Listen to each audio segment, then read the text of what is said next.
Living a life of intention starts within. Dora and I are excited to help you find the path to co-mindfulness living through our co-mindfulness masterclass. Our 7 co-mindfulness principles will take you on a remarkable path towards health and happiness. For more information and to sign up for the masterclass, visit comindfulnessproject.com. People are yearning for information. Having the opportunity to encourage people and to educate people and inspire people. It's amazing to be able to say we'll carve out time to take care of ourselves. There's something for everyone. Hi, this is Trisha, and Dora and I are so excited to share an exclusive episode on Health Gig from our 2020 Co-Mindfulness Virtual Summit. Our 2020 Co-Mindfulness Summit was packed with information from world-leading health and lifestyle experts. And in this episode, we are excited to reshare Dr. Roizen's presentation on intermittent fasting. Hi, I'm Dr. Mike Roizen, and I'm going to challenge you today because this is a talk and it's about intermittent fasting. Intermittent fasting means different things to different people. But before we start on this talk, which is really entitled Intermittent Fasting, is it the best way to keep blood sugar levels low? I'm going to challenge you with some multiple choice questions also as we go along. So you might want to get a pencil and paper to write some answers down if you want to. By the way, my name is Mike Roizen, and I'm the Chief Wellness Officer Emeritus at the Cleveland Clinic. We're going to talk about the 3 hazards for your body of having an increased blood sugar, which is why you want to keep them low. We'll talk about what foods increase blood sugar levels and why intermittent fasting can be done in a fashion that adds to the Mediterranean diet to promote your living longer, healthier, that is, to increase your prime years rather than increasing your years at the end of life. So there are 3 major problems from too high a blood sugar level. Those are 1, you accumulate fat in your middle.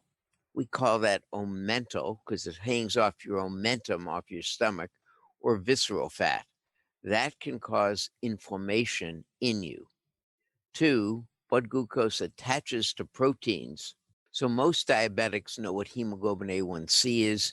It's something they measure blood sugar by over a 90-day period. Well, what it really is a hemoglobin molecule with a sugar attached at the A1C position, the chemical name for the position where in the molecule it's attached.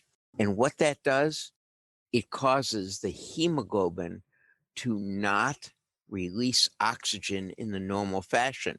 That causes the diabetics to get foot ulcers or ankle ulcers, some kidney disease, heart disease, maybe even brain dysfunction. So we don't want those proteins to have the sugar attached because it causes dysfunctional proteins. That also attaches to the protein in arteries, which causes or leads to an increase in atherosclerosis. And the third result is it chronically results in decreased energy production from your mitochondria, which are in every cell. So it makes you more tired or more frail. What we're going to talk about is why this is good for you. So one of the benefits of keeping your blood sugar level low or intermittent fasting is it slows the rate of cancer development. It even, in this study of breast cancer patients recently published in July of this year, actually means that you have less chance of getting cancer if you follow this. So it's one of the joys of avoiding sugar. Not only do you do all those things we said about less fat in your middle, less protein dysfunction, and more energy at every year, but it also decreases your risk of things that are really bad, such as cancer. So let's go and now talk about what foods increase blood sugar level. So this is a test question to you. One, is it all foods? Is it faster on an empty stomach in an easy to absorb form, such as sugar drinks, added simple sugars as syrups, or fruit without fiber, such as grapes? Or is there a special hazard to high fructose corn syrup, as is common in soft drinks? Well, yes, all three are true. Every food we have gets converted to sugar in your intestine or in your system. That's how you absorb them and turn them into energy. And yes, it's worse. And blood sugar levels, the peak levels, which correlate with what we call the protein dysfunction, as well as the added fat, are worse when you take blood sugar, fast sugar on an empty stomach, such as in sugar drinks that you eat without a meal. And yes, high fructose corn syrup has special hazards in, we think, increasing the risk of colon cancer and liver fibrosis, or what we call fatty liver disease. Only eat foods that love you back. That is, you shouldn't eat simple sugars because they don't love you back. What do we mean by that? Well, you wouldn't marry someone who didn't love you, or you wouldn't marry someone, if you will, who was trying to kill you every day. You may love French fries, but they're trying to kill you every day. On the other hand, avocado, a great choice in a food. It loves your body back. So the key in eating is really to eat foods that you love, but that love you back. So, what is intermittent fasting? What is a healthful goal of intermittent fasting? Is there a way of doing intermittent fasting more healthfully than others? And how good are the data in eating in tune with your circadian rhythm, which means with the sun? Those are the areas we're going to cover. Now, my first question is, what was Elvis's major contribution? I'm going to give you a couple seconds, maybe almost 30 seconds, to write it down. What do you think Elvis's major contribution to America was, or to the world was? Well, it wasn't banana and peanut butter sandwiches or even his music, but he was, and by the way, it was worth an awful lot, as you'll see, he got injected for the polio vaccine on TV when he went into the service. Prior to Elvis getting that in 1956 or so, 0.3% of Americans who were eligible for the polio vaccine got it. 8 months after he got it, by the way, on all three major networks, ABC, NBC, CBS, all did it live, as did PBS. There were only those four networks in that area. And guess what? Within 8 months, 83.2% of us who were eligible for polio vaccine had gotten it. Elvis wiped out polio. It saves at least $55 billion a year in treatment for polio in America.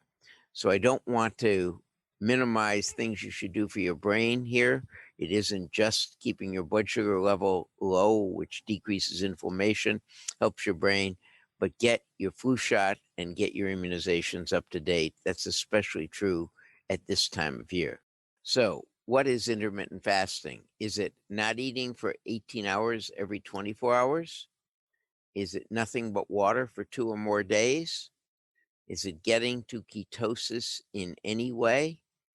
Is it a mimicking diet that gets 750 calories a day for 5 days?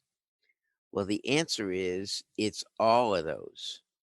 That is, people call intermittent fasting anything they want, but basically it is getting to ketosis anyway, and there are healthier ways than others. But why ketosis? We'll come to that in a few minutes too.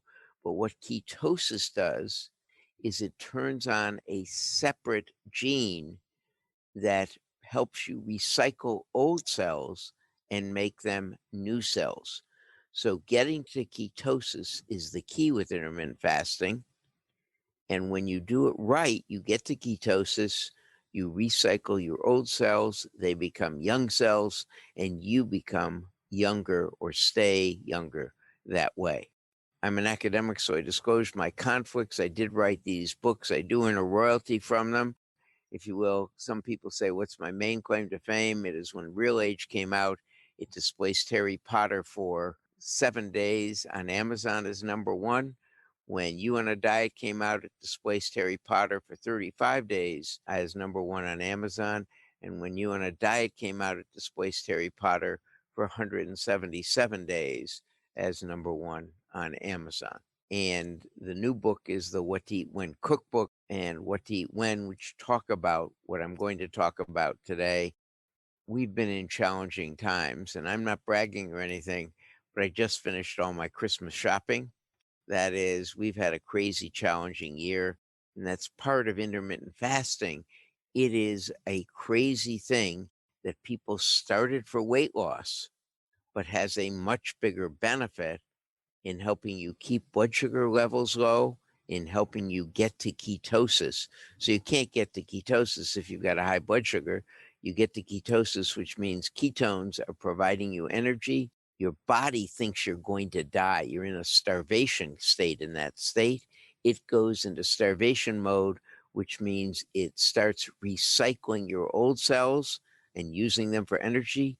That's a great thing because it means when you refeed, you're going to have young cells.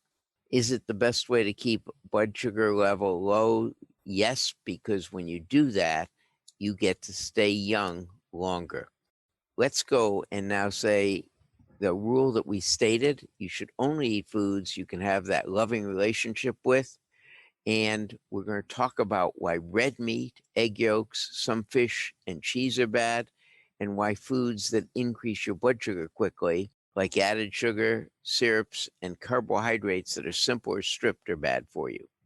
So we already went over the 3 problems from too high a blood sugar level, but I want to repeat them because they're important. One is you accumulate fat in your middle. That causes inflammation in you. Inflammation means you're more likely to have heart disease, you're more likely to have a stroke, you're more likely to develop brain dysfunction, and you're more likely to develop cancers.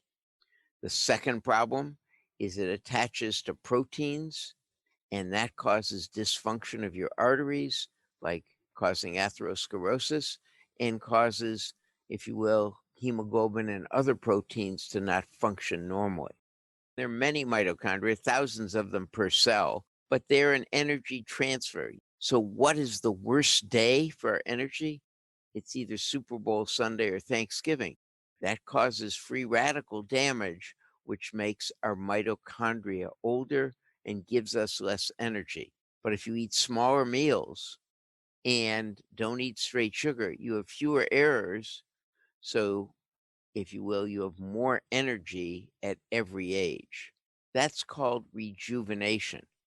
So normally when cells are damaged or wear out, they make their own replacements, and like a repeatedly duplicated photocopy, the cells degrade with each reproduction. Slowing aging, eating smaller meals, less straight sugar at meals, eating in a fashion that doesn't raise your blood sugar, reduces this degradation of your cells and lets you have more energy. And what really matters to chronic disease is that you get to those normals that we call 6+2 normals. That is, if you get to a normal blood sugar, which is one of those 6, a normal blood pressure, a normal weight for your height. In fact, you can be overweight but not obese. So you can have a body mass index up to 30. It just can't be obese, which is greater than 30 in the body mass index scale. You have only 10 to 20% of the risk of all others for chronic disease. So this has been shown in the Medicare database for all the Chicago Public Employees Unions in the 40s. It's been confirmed recently with the Nurses' Health Study. Those nurses who got to 6+2 normals, even 5 of those 6+2 normals, had only 10 to 20% of the risk of developing chronic disease of all others. Unfortunately, our nurses, who should be the ones who know best, only 4% of them got even 5 of the 6 normals. What about men? Well, we're worse. In the Swedish men's study, only 1%, not even 4%, got to the 5 of the 6. And in the USA as a whole, why are we so expensive? Because 97.3% of us over the age of 18 have only 5 of those behaviors. That is, only 2.7% of us have the 5 healthy behaviors and get to the 5 outcomes, 5 of the 6 outcomes. And by the time we hit Medicare age, it's less than 1%, 0.6%. But whether you do it or not is your choice. You can do this. So what are they? One of them is blood pressure. We have 150 approved blood pressure medicines. Whether you do it with approved medication or whether you do it with lifestyle, you still have a reduction in chronic disease. It is having that body mass index that is not obese or waist less than half your height. How do you measure your waist? You put a tape measure around at your belly button, you suck in, and it should be less than half of your height in inches. It is keeping your blood sugar and your hemoglobin A1C low. Having an LDL cholesterol, that is the lousy cholesterol, less than 100, or if you've got risk factors for coronary disease like a bad family history, less than 70. It is having no cotinine tobacco end products in your urine. That's often found with secondhand smoke as well. So you don't want to be around smokers, and it's doing a stress management program. Those are the 6. When you do that, you not only decrease your risk of chronic disease, but you also can reduce the risk of a cancer having its way with you. In addition, you reduce your risk of the dementia by 60% independent of your genes. During a median follow-up in these 2 groups, about 600 people in the 2 groups, about 15% developed dementia by the time they were 85. The pooled hazard ratio, which means your chance of getting it, was reduced 27% or by each healthy behavior you did. And compared to people who had 0 to 1 healthy lifestyle factors, Alzheimer's dementia was 37% less in those who had 2 or 3 and 60% lower in those who did 4 or 5, independent of your genes. And in fact, if you follow the diet rigorously, you reduce your risk just from following the diet alone by 60%. It's still a great joy of making sure you keep your blood sugar level low is in fact keeping your brain functioning longer. So we've said nutrition is the most important factor, and there are 4 major aspects, is it? Who? It's you. What you put in your mouth is up to you. No one forces you or force feeds you. You get to choose what you put in you. 2, it is only eat food that loves you back and a few supplements, if you will, such as a multivitamin. 3, when you want to eat in concert with your circadian rhythm. What does that mean? Well, the sun changes our insulin sensitivity, just like it changes your ability to go to bed or not. That is, you want to go to bed when the sun sets because of your melatonin levels. It changes that hormone, but it also changes your insulin, such that a calorie is a calorie in the test tube. But in your body, a calorie in the morning is like 9/10 of a calorie compared to a calorie in the evening, which is 1.05 calories. So eating the same amount of food in the morning, you lose weight compared to eating it in the evening. And 4 is the technique of preparation. You want to learn how to prepare food so it tastes great to you. One of the keys in preventing your brain dysfunction is to manage stress, to have friends and purpose. Another one is to do the 4 components of physical activity. But when we get to food, and by the way, doing speed of processing games, which means challenging your kids on games or grandkids. But for food, it is eating salmon or ocean trout or getting 900 milligrams of fish oil and eating only when the sun is up. Those are key to preventing brain dysfunction. So when you look in your refrigerator, think of it as having a lot of clocks, and you want to eat more early in the day, less later. And that's the thesis and the data that caused us to write What to Eat When. Your nutritional circadian rhythm means that you become more insulin resistant the later in your day, which means you want to eat earlier while you're awake and less later. And it means more sugar stays in your blood if you eat later in the day. That is what insulin resistance does, is insulin's like a mailman that takes sugar from your blood and puts it into your cells. You don't want it in your blood, you want it in your cells. If you become insulin resistant, it resists the sugar going into your cells, into that mailbox. So you leave more in your blood, which ages you and causes inflammation in you and causes you to gain weight, as well as causing you brain dysfunction. When matters as much as what to aging. So if you eat just as I do between 11 a.m. and 7 p.m., that works fine to turn off the growth genes in that period when you're not eating. And when you refeed yourself, you turn on the growth genes to make new, younger cells. So you harvest the cells and you make new ones. Believe it or not, the fruit fly, those little flies that you every now and then see on fruit, they're a great measure of how our cardiac system functions. When they're fed every day, they have decreased sleep, they increase their age, and they tend to gain weight. When the feeding time is restricted, they sleep better, they have a younger age of their heart, and their weight goes down. Now, this is another study. This is the study that actually caused us to write the book. It was the fourth study. We only do things when there are four studies so that we're sure of reproduction of the data. But this is a study in Spain that compared people who ate early in the day a lot of calories versus eating later in the day a lot of calories. Same number of calories, just did they eat them early or late? And what happened is the group that ate early in the day, that is breakfast feeding group, lost weight.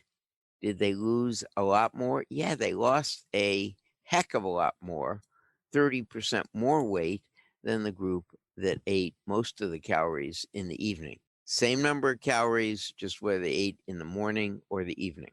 So it turns out when matters as much as what, and you want to eat in a time restricted fashion, that is intermittent fasting, where you don't eat between 7 p.m. and 11 a.m., or if you will, that's 16 hours of not eating. You're eating over an 8-hour window between 11 a.m. and 7 p.m.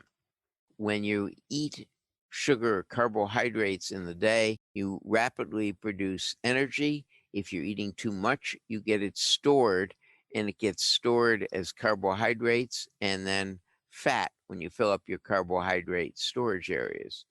You're still producing energy. Sugar is a good energy source, but you don't want too much of it. Then when you stop eating, you bring out, if you will, your glucose from your stores, so you feed your brain and your cells in the right fashion, keeping your blood sugar low.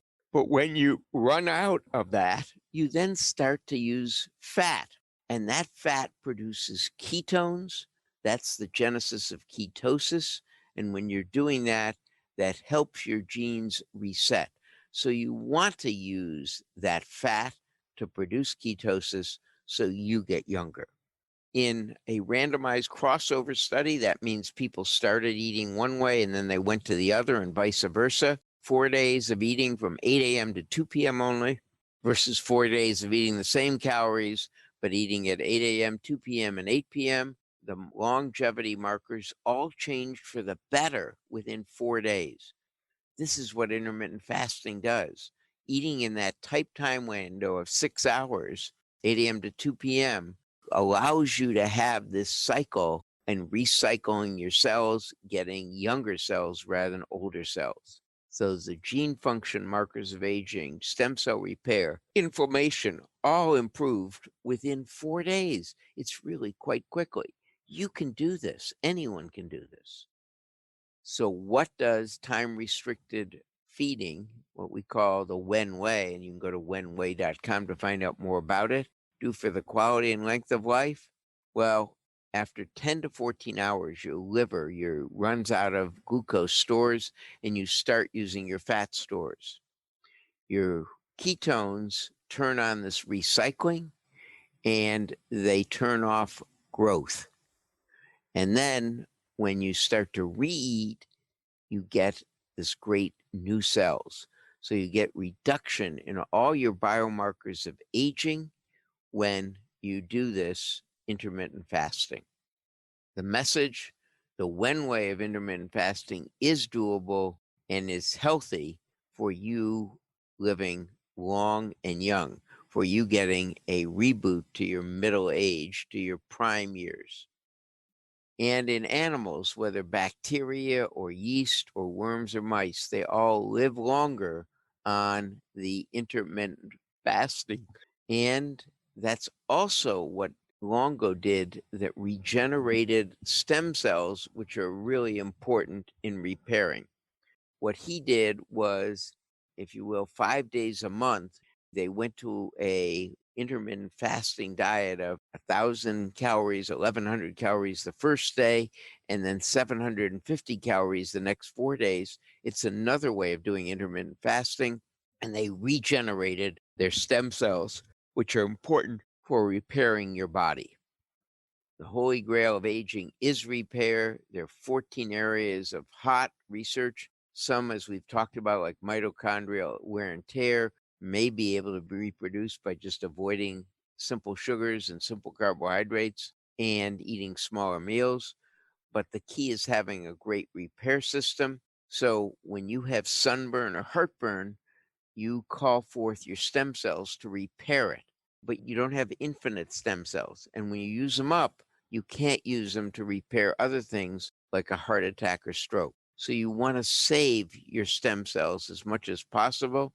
What Longo's way of 5 days regenerated the stem cells and allowed you to have more stem cells so you could repair yourself much longer. So what happens? Why do you want to get to a hospital fast when you have a heart attack? It's to open up the blood supply, but it isn't just to regenerate the cells that are marginal. If you do it fast enough, your stem cells rush in and over a 6-week period become heart cells and function normally. So it's like you have young cells in that heart again. If you don't get to the hospital fast enough and don't open up the blood system, your stem cells can't get there in time, and then you have a less function and may develop heart failure. So the holy grail of aging is repair. So what happens? Well, you need two things to restore normal skin: adequate blood flow and potent stem cells. So if you have a sunburn, what happens? You don't scar as long as you get your stem cells there. The blood flow is adequate because it comes from below and you don't burn it. But when you burn deep, you get a scar tissue forming. And that's a burn, and that's when blood flow is impeded and you get scars. Same thing occurs with your heart. If you have a heart attack, you normally will have stem cells come and repair it, and you get normal functioning. But if you don't restore blood flow in time, your stem cells can't get there, and you develop decreased functioning of your heart, so it doesn't pump blood normally.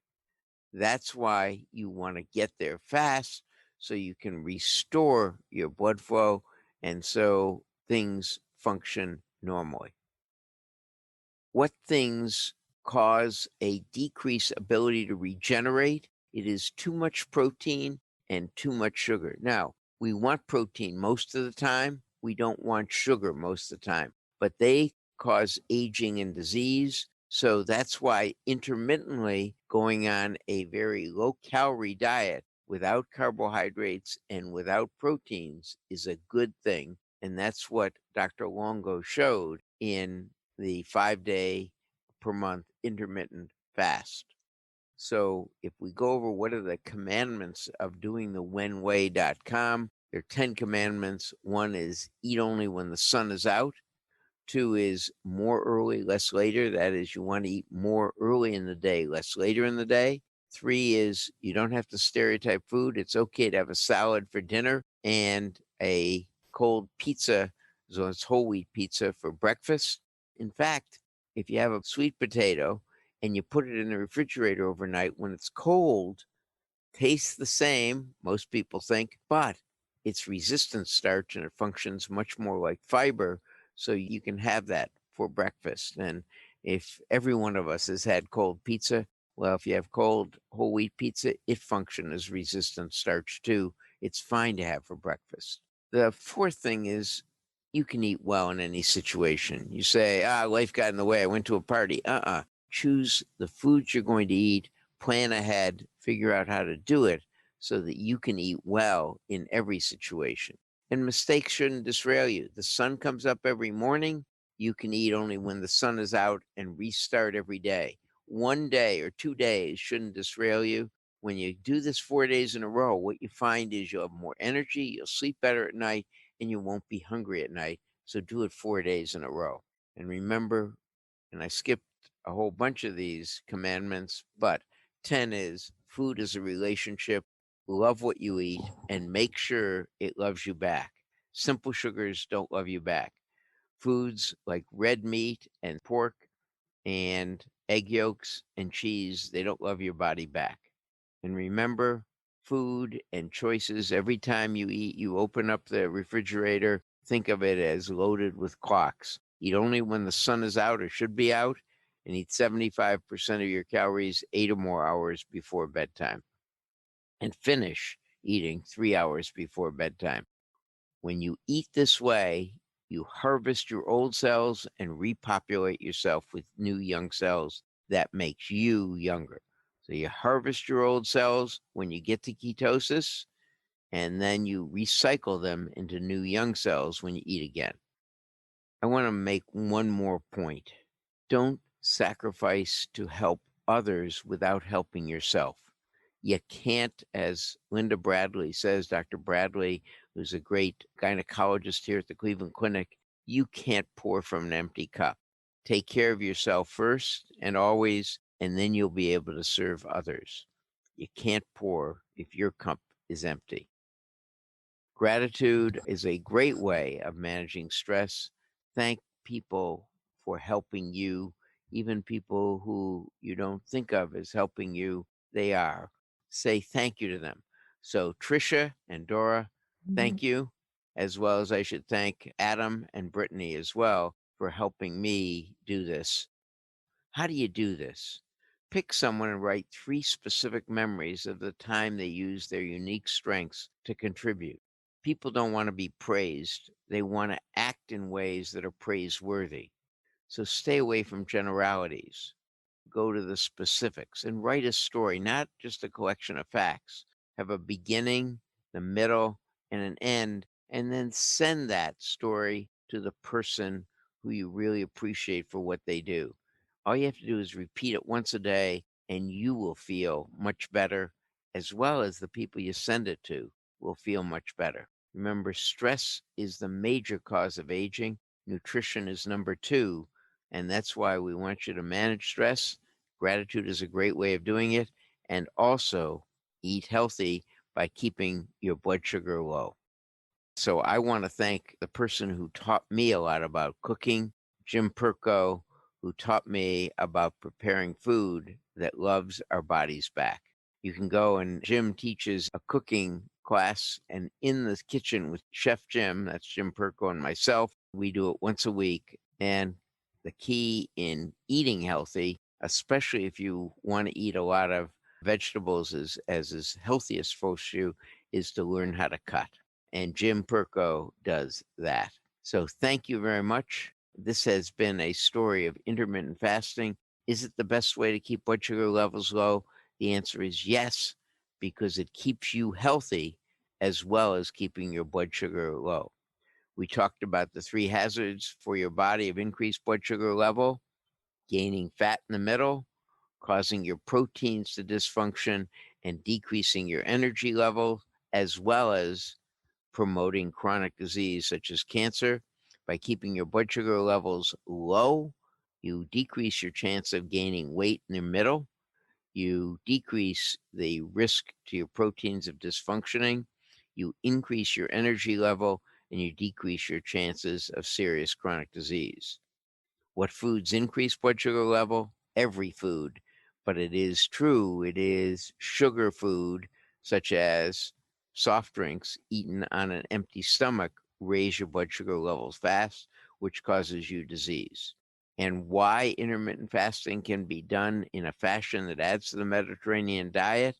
That's because if you do it such that you get to ketosis when you're doing it and then eat healthy afterwards, you take old cells and you turn them into young cells.